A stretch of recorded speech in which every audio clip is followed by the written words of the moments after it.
Okay, friends, let's start from the beginning, shall we? Um, we are jumping in on the basics of psychology. Sorry, there's something going on downstairs. This may happen occasionally during these lectures. I'm just here at home, and so sometimes my family and my dogs make a lot of noise. My apologies in advance. All right. Um, we are jumping in on the basics of psychology so that we can understand why you're even bothering to take this class and what this class is about and why we care and all that. Okay, because there is it's worth sort of just saying up front, there is, especially amongst older generations, this view that psychology is sort of junk science. Um, that why are you even bothering with this? This is stuff that everybody knows already. I look around and I see how people behave. Why do I need somebody else to run studies to tell me what I already know? Um, well, we'll address that here in just a second because it's an important issue, and we need to be able to respond to that if we want to actually do psychological science and have people pay attention to our findings and what we say. It's something that matters. Okay, now let's talk about what are we doing even in psychology? Sort of going off of that last thing that I just said, everybody sort of feels like they are a psychologist, even though most of us aren't. Well, I guess I am. I shouldn't say us, but you get what I mean. Um, Humans natively watch other humans and try to understand them so that they can know what's coming next, right? These are the goals of psychology and really of humans at large. All humans are interested in psychology, even though they may not necessarily study it as a science. We want to look at the people around us and at ourselves. We want to describe what behavior is occurring so that we can explain that behavior, so that we can predict that behavior, so we can control that behavior. Now, that may sound a little Machiavellian on the face of it. I'm just trying to manipulate people, but it isn't necessarily, depending on the methods that you use. It's what everybody does. We are all looking at the people around us going, okay, who are you? What are you doing? What are you going to do next? And how can I interact with you to make sure that what you do next works to my benefit so that I'm not uncomfortable or scared or in some other way unsafe or out of the group, right? So this is something that we all think about all the time. How frequently do you look at the people that you're interacting with and think to yourself, why are you like this? Right? Or sometimes you look in the mirror and you do the same thing. Why am I like this? What's wrong with you? Um, we would like to understand this stuff. And if we want to understand it, we need to study it. Now, as I was saying, we all sort of natively, as humans, are watching other humans like hawks to try to understand them and turn the situation to our best advantage. Um, but when we only do this with our own observations, we are not necessarily really good as humans at keeping track of how things turn out over long periods of time, over a bunch of different situations. We tend to overemphasize our most recent interactions, and we make certain errors of cognition or thinking that sometimes lead us in the wrong direction. So everybody has sort of there's folk wisdom has been around since humans have been humans, right? And you probably know a lot of the sayings that go along with this: "Birds of a feather flock together," right? People who are alike tend to stick together. But you've also probably heard the saying that opposites attract. Well, those two things are opposites of each other, those two statements, right? You can't flock together with birds of the same feather and also be attracted to the opposites because those are two opposite statements, right? So which one is true, or are they both true at different times? When is it true? How is it true? That's why we need science to sort of like nail all this stuff down rather than just depending on, folk sayings to guide our behavior and our response to others. Okay, so take a look at all of these statements, these true false statements. and try to define for yourself which of these are true and which are false. Okay, I'll give you just, a few seconds to look that over. These are things that you may have thought about before, maybe not. Okay, so before I tell you, I want you to decide how many of these are true statements. Are there 3 true statements on this page? 2? 1? Actually, based on our best scientific understanding of the psychology of human behavior, these are all false statements, right? We have significant evidence to support the idea that each one of these is false. But you've probably heard some of these before put forth as explanations for why people do what they do. This is why we need the science of behavior rather than just depending on our own observations and on what we pick up from mom and dad and from the people around us. Because I don't think we should necessarily dismiss folk wisdom. There can be some real nuggets of usefulness in there. Um, but as I'm saying, we don't always watch as carefully or as systematically as we would like to think that we do. And as a result, we need to rely, if we're going to try and understand what people overall are doing, and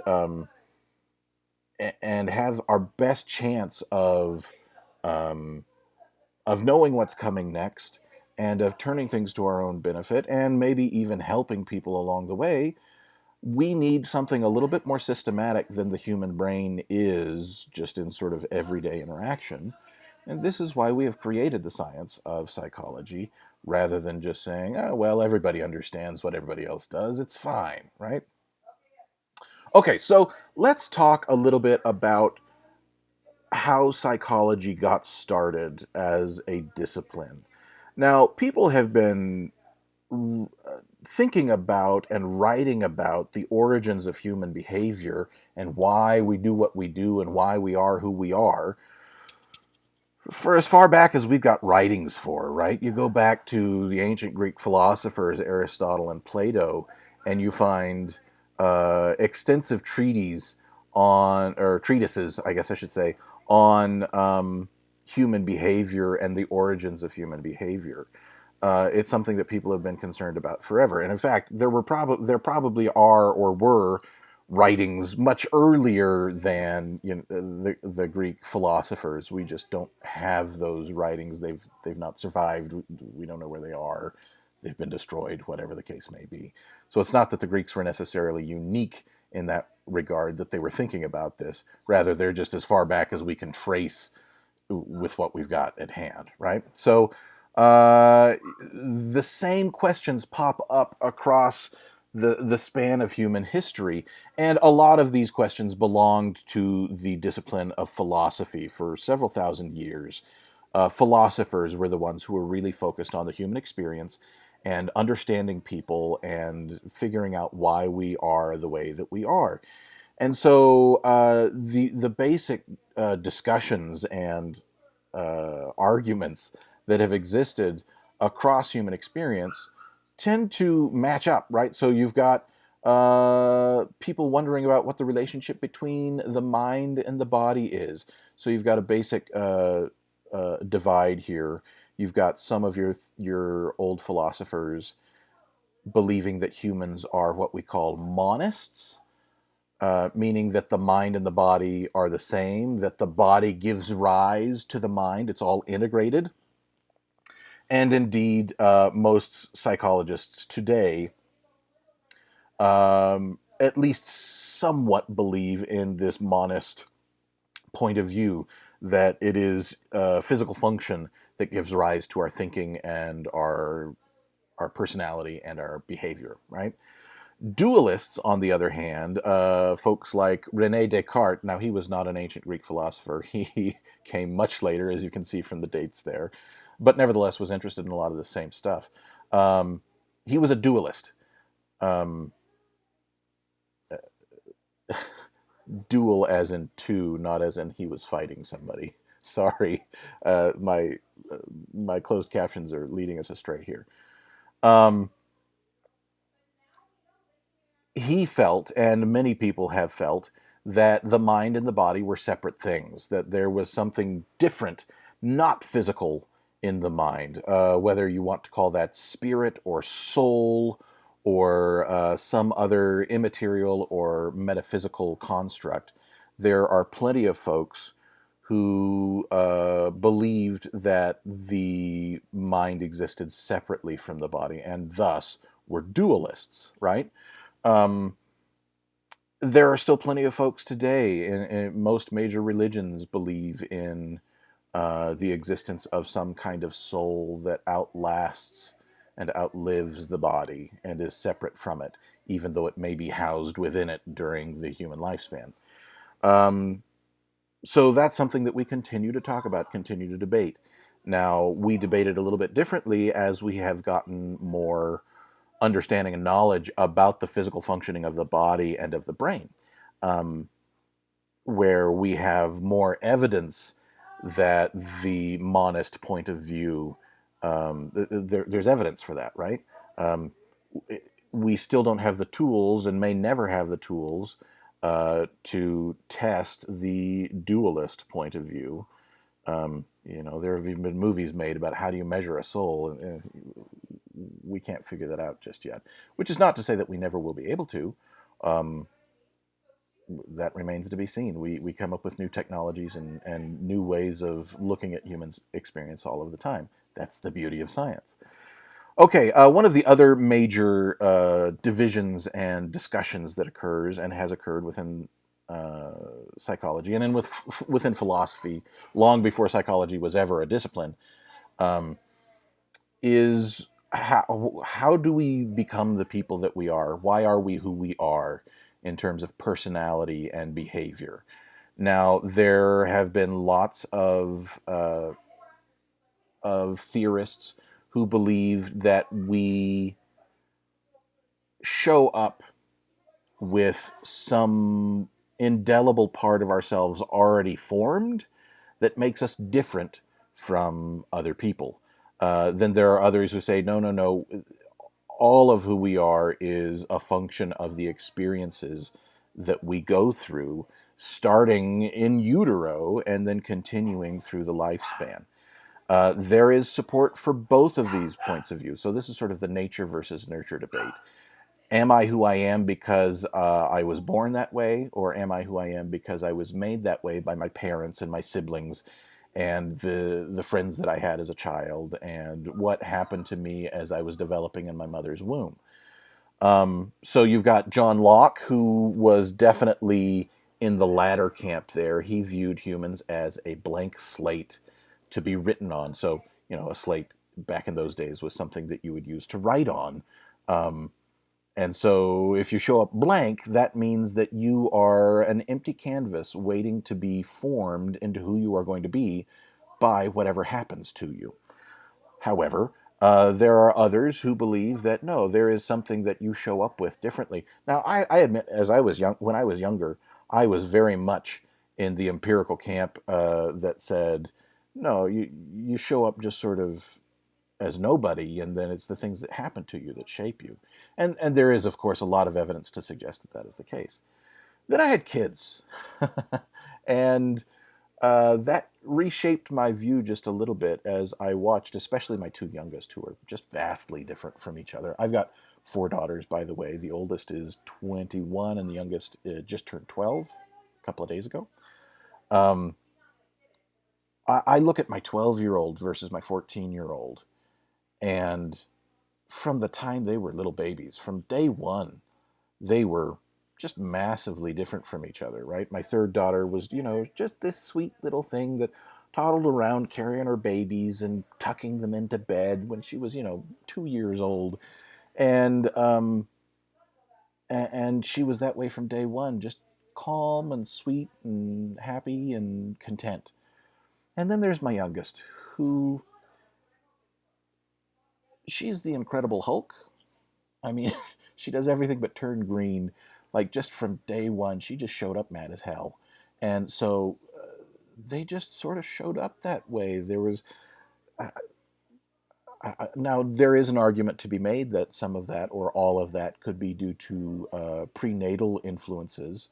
So that is an environmental influence as well. Um, so I can't say for sure that there isn't something different about their spirits or their hearts or their souls or whatever you want to say that they just showed up with. But I definitely lean more in that direction now than I used to when I was younger. Okay, now, so you have all of these philosophers across the span of several thousand years, sort of aggregating their ideas, bouncing ideas off each other, responding to each other, fighting with each other. Um, and eventually, a lot of the questions that they're asking start to bump up against and merge with medical science, which was developing, as you move through sort of the Reformation and into the Industrial Age, you start to get real advances in the science of medicine and get more refined ideas at the same time about how to test some of these ideas about human behavior. And these things start to sort of bump into each other and meld and merge. And right around the 1850s, 1860s or so, you get the emergence of this new discipline called psychology, right? So, where does this start? Well, starts with Wilhelm Wundt. Fantastic name, if you ask me. He is recognized as the person to have run the first official psychological experiment, um, and is sometimes called the grandfather of psychology. Um, Now, his experimentation was very simple. He would drop a ball onto a board and have the participant who was watching that happen tap their finger onto a telegraph key as quickly as they could when they saw the ball hit the board. And so it's essentially just a response time experiment. We still do response time experiments today in psychology, although they tend to be a little bit more complicated than that. But he was really the first one, or one of the first ones, who systematically set up, excuse me, how to test some of the things that we are interested in terms of people's thinking and their responses and their behavior. Now, one of his students, a guy named Edward Titchener, then took some of the ideas that Wundt was proposing and sort of formed them into a school of thought, or what we call a psychological perspective. We'll talk throughout the entire semester about psychological perspectives, um, that he called structuralism. Now, structuralism, the basic idea of structuralism is that if we want to understand human experience and human behavior, we need to break it down into its component parts and look at each part, and that we can observe a lot of these things as they occur and record our observations and be scientific about it. Now, uh, Titchener and Wundt before him relied primarily on the process of introspection, which may be a word that you may have heard this word before, or maybe not. I don't know. This is just introspection is just looking inside yourself. So they would ask people to report their experiences. So this orange ball here is supposed to represent an actual orange. This is one of the things that Titchener did, is he would hand somebody an orange and say, I need you to describe your experience of holding this thing. Now, ignore that it's an orange. I know it's an orange. Tell me the bits and pieces that you think and recognize um, and that occur to you as you are holding this thing. Tell me how it feels as you heft it in your hand. Tell me the feel of the skin against your fingers. Tell me what you can smell as you hold it close to your face. Tell me what emotions it evokes. Tell me what memories it evokes. And tell me what you think when you are looking at this. So he's asking them to report their internal experience. This is introspecting, right? Um,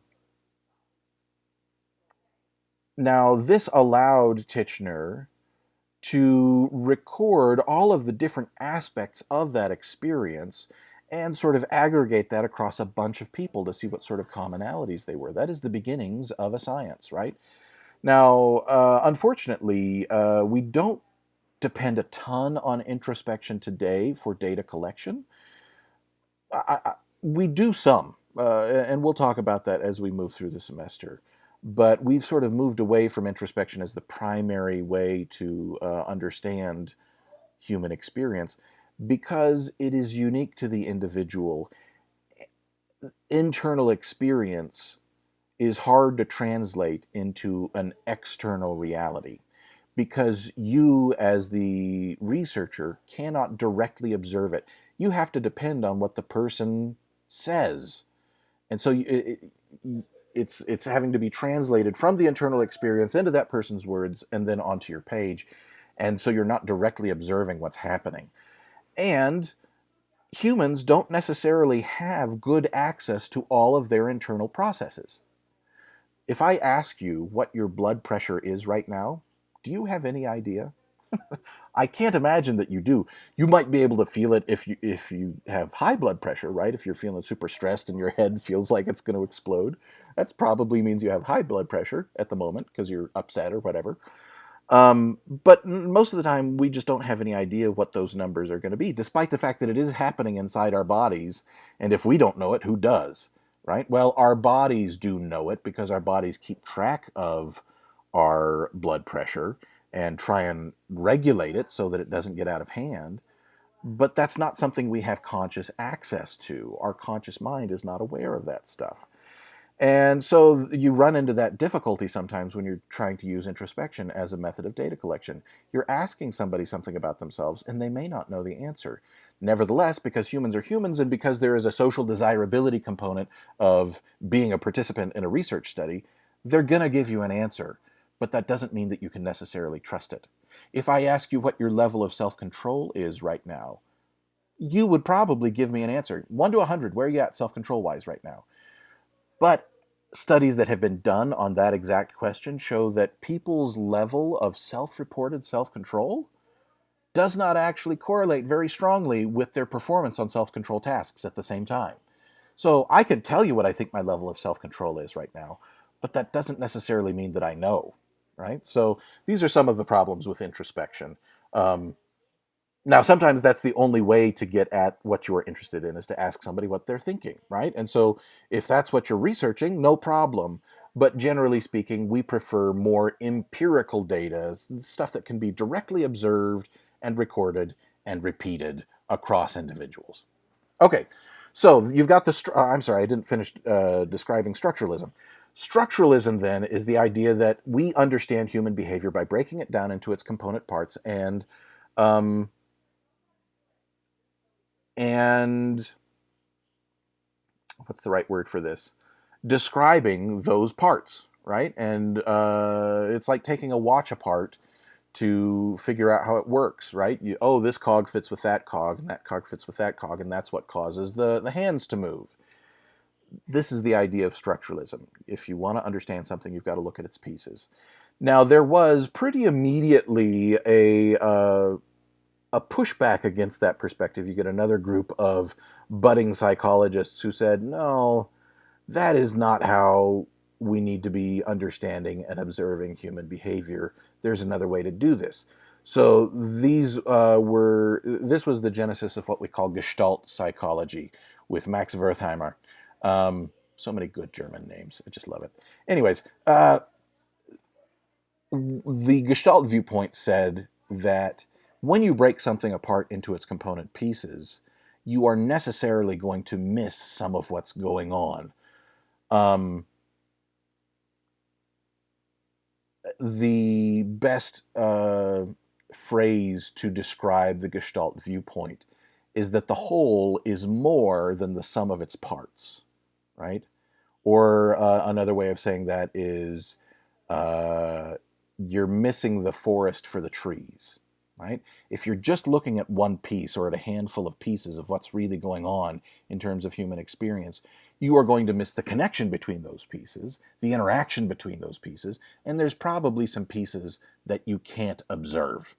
And so you need to look at the whole thing And that's sort of what Gestalt has come to mean in our language in this day and age. A Gestalt viewpoint is one that looks, sort of backs up and looks at the whole thing rather than trying to nitpick any details. And it turns out that this has been super important in terms of our understanding of how humans experience the world, because we don't just look at the parts, we do look at the whole. So look at this figure here on this slide, and you can see this figure here in the middle. Is that a B or is that a 13? You don't actually know unless you look at the series of symbols that it's embedded in, right? If I've got an A on one side and a C on the other, then that's a B. If I've got a 12 on one side and a 14 on the other, then that's a 13. So we use the context. We look at the whole thing in order to understand the piece. And a lot of cognitive psychology today is built on Gestalt principles, and we'll talk about that more as we move through this semester. Okay, moving forward in time towards the end of the 19th century, one of the most important figures in psychology was a man named William James. He was so important that he is sometimes called the father of psychology. He was strongly influenced by Charles Darwin's work on evolution, and he proposed the idea that human behavior occurs, all human behavior occurs, because it has some utility for our survival and continuance as a species. This was a very compelling idea, and he actually wrote a textbook that was literally the textbook for psychology, the only one for like 50 years, because it was so compelling and so well written. And he coined the term and then gave rise to the psychological perspective of functionalism. This is the idea that our behavior serves some function that helps us survive, thrive, and reproduce.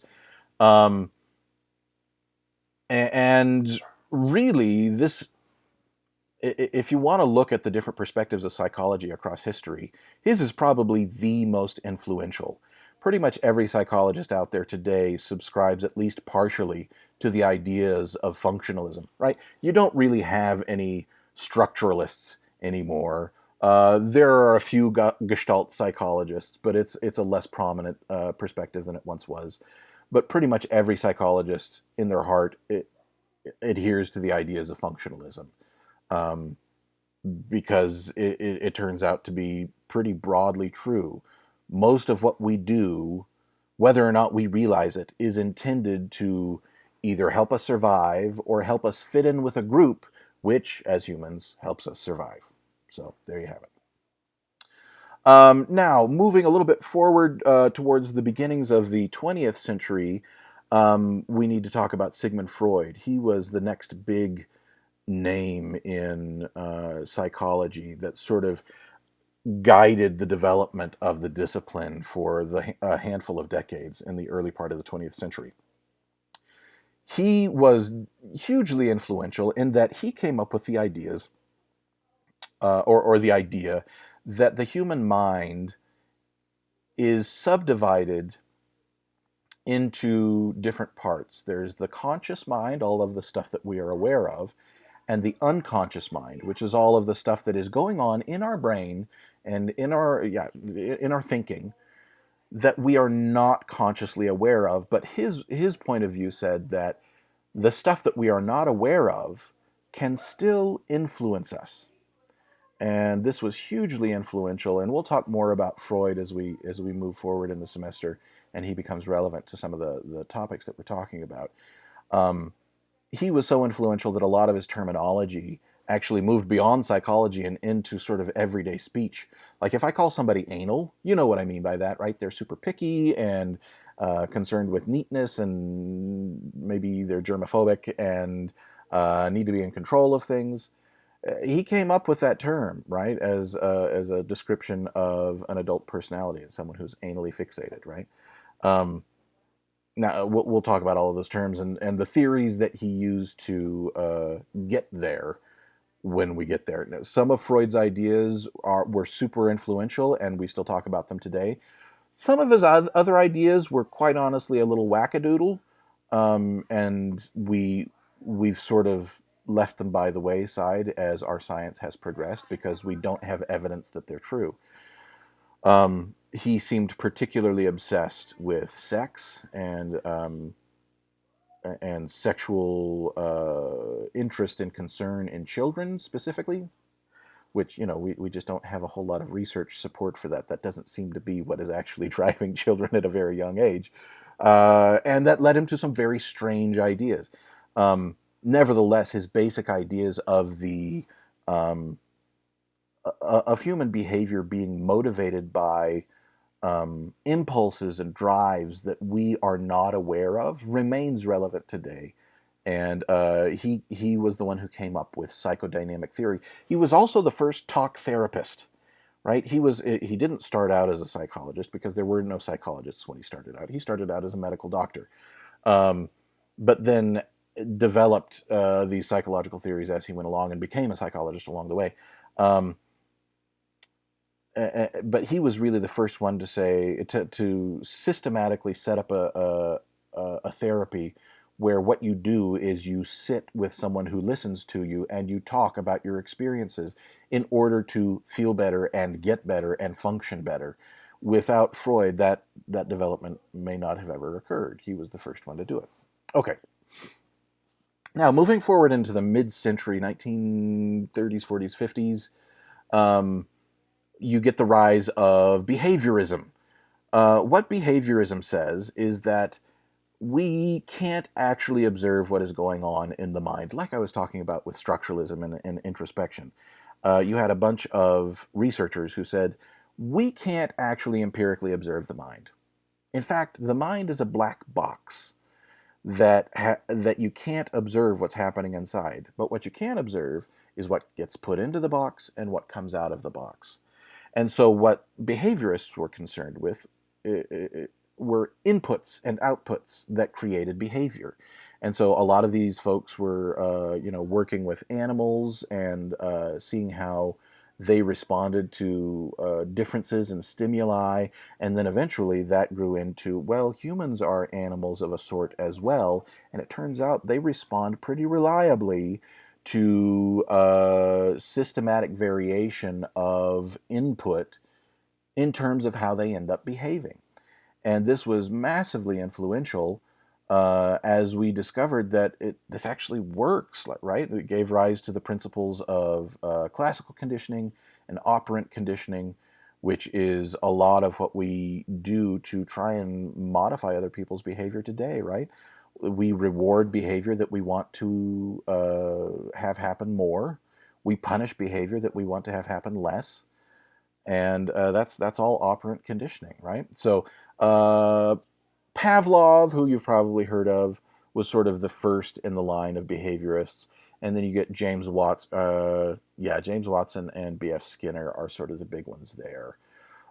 You'll see those names again, so make sure you know them. These guys would definitely fit into the empiricist camp alongside John Locke in terms of why do we end up being who we are. It's experience, according to these guys. It's how we get treated. It's what happens to us. It's the inputs that cause our outputs. So James Watson even said, he's got a famous quote that I'm going to butcher right now because I can never remember it exactly, but he said something to the effect of, give me a dozen babies and I can make one of them a doctor and another one a thief and another one a teacher and I don't know what happened to the other nine. Because you could see I messed up the quote. That's fine.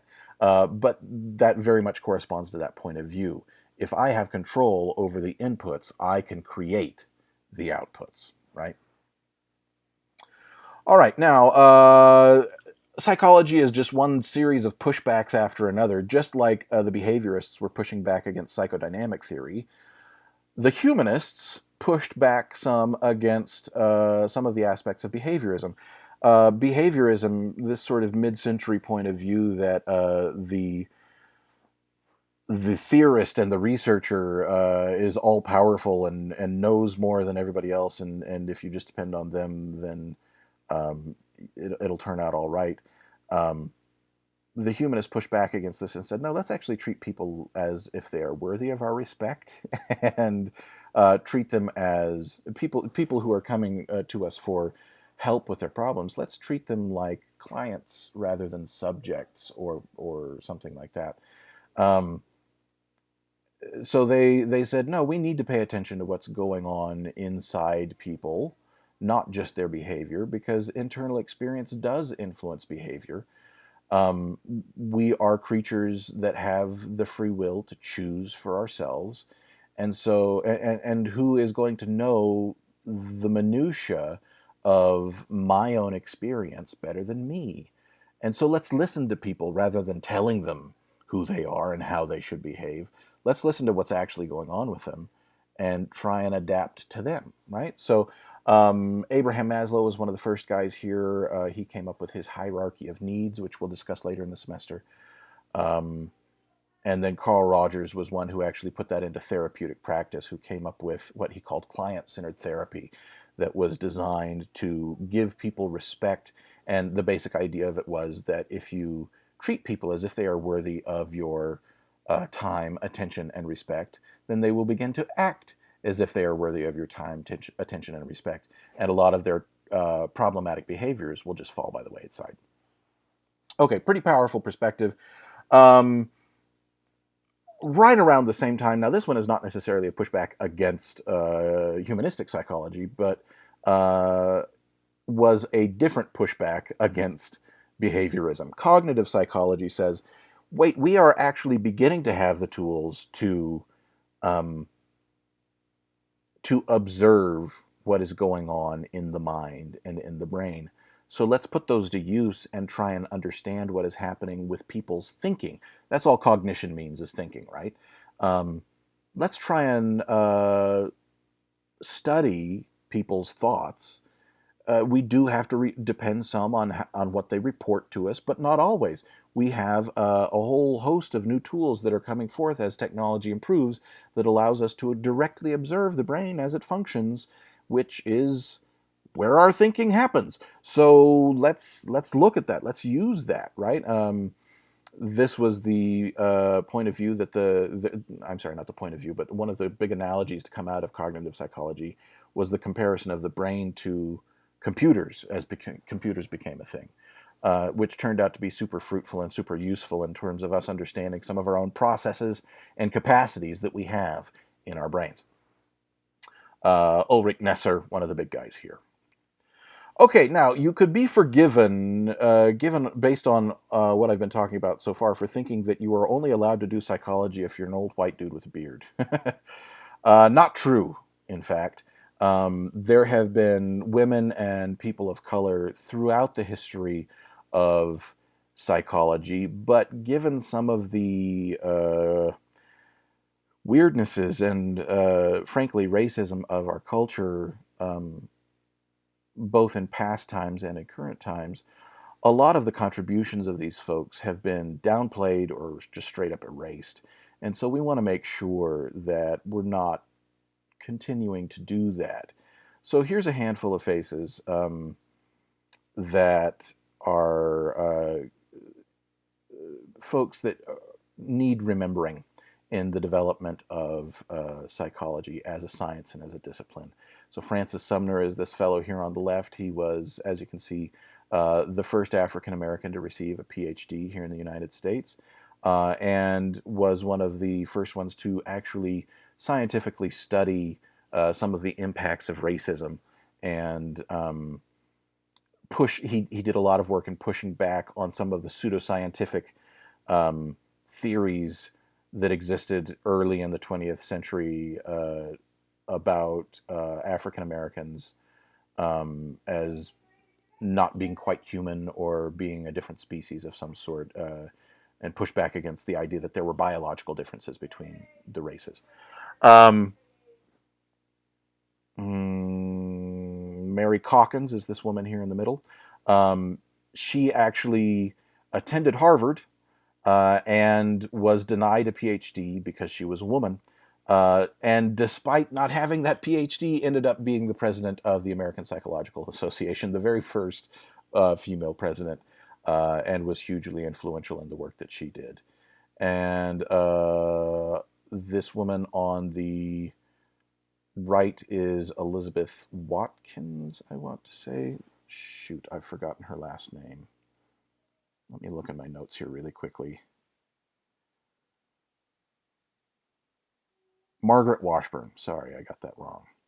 Um, Margaret Washburn was the very first woman to get a PhD here in the United States and later became president of the APA, just as Mary Calkins did. So um, I will do my best to call out the contributions of those who are not, the traditional white male psychologist throughout our semester together.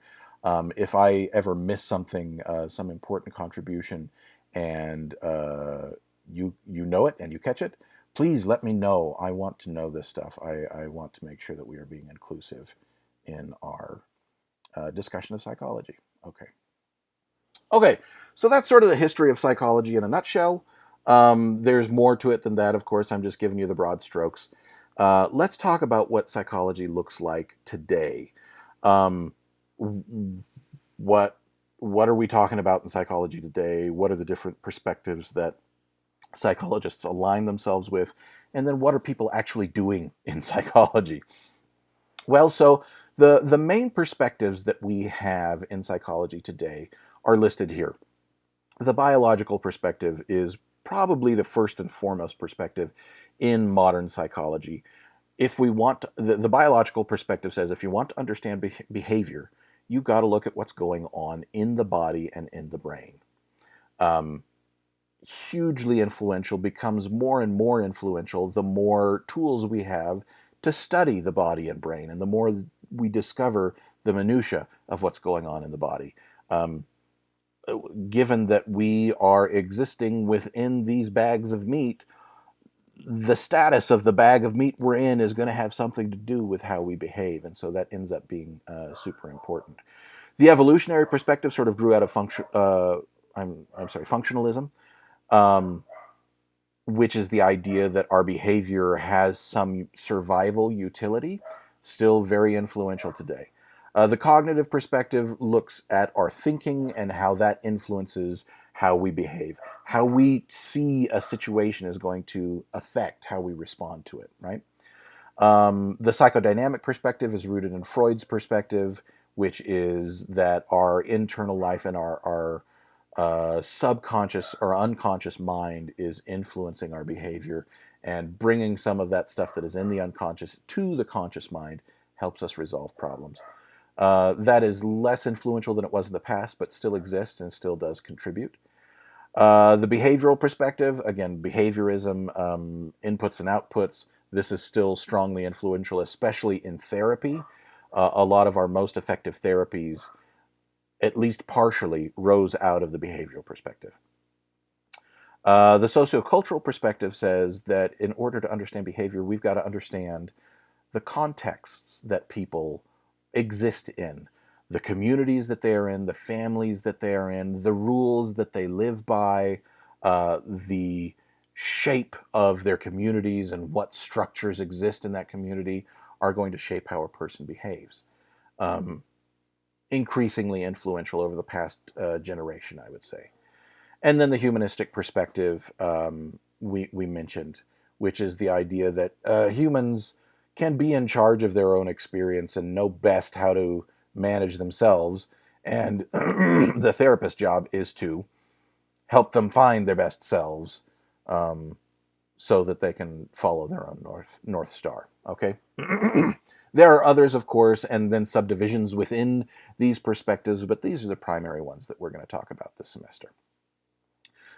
We tend to have the best outcomes, both as therapists and in terms of understanding people and ourselves, if we don't adhere to just one of these perspectives, but rather use as many of them as we can to sort of triangulate on the capital T truth of what's going on with humans, right? The biological perspective has something to say about the influences on our behavior. So does the evolutionary perspective. So do all of the other perspectives. And if we look at as many of them as possible, we are likely to have more explanatory power when it comes to any given behavior than we would have if we were to focus on one perspective alone. And so we have learned over the last several decades that we do better work and we help people more the more different perspectives we try to integrate. And so we can sort of, if this perspective is going this way and this other perspective is going this way and this one going this way, well, we can triangulate, and somewhere there in the middle is what's really going on with people. Okay, now what does it mean to be a psychologist? Who are psychologists and what are they doing? Well, you've got different kinds of psychologists. I'm a psychologist, but I am an academic psychologist. I was never trained in any sort of therapy. You don't want to come to me for therapy. I'll give you my ideas, but they're somewhat uninformed. Um, I am a social psychologist by training, and I know how to do research and how to teach, right? That's my job. That's not most psychologists, as you can see. You've got only about 5% of psychologists in my boat. Um, you've got roughly half of all psychologists in the subfield of clinical psychology.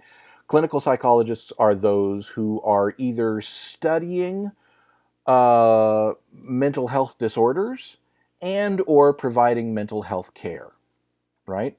So these are folks who are either providing care to those with schizophrenia or ADHD or um, borderline personality disorder or any host of any other mental health disorders. Either they're providing the care for it or they're doing the research on the care of these individuals, or maybe both, right? And then you can sort of see these other perspectives, how they sort of break down. Um, Now, this doesn't necessarily tell you where all of these folks work, but rather more what perspective they're aligned with. You're going to have some of these folks across all of these different perspectives that are providing therapy, some of them that are doing research and teaching, like I am, and then some that will work in business as well, as they try and use a lot of these principles to um, maximize the effectiveness of a particular product or of the functioning of a particular company. Okay, and you can sort of see how that breaks down in terms of where psychologists are working. You've got about roughly a third working in universities, more than a third working in human services, meaning providing therapy of one sort or another. Got 20% working either in business or government, and then 8% in other educational institutions. And that's where we're at.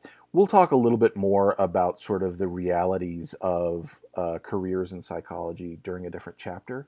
If that's something that you're interested in or concerned about, I'm always happy to chat about that stuff too. If maybe you're thinking about going to grad school in psychology or something like that, shoot me an email and we can sit down and chat about that one on one. Okay, so that's it for this first section here.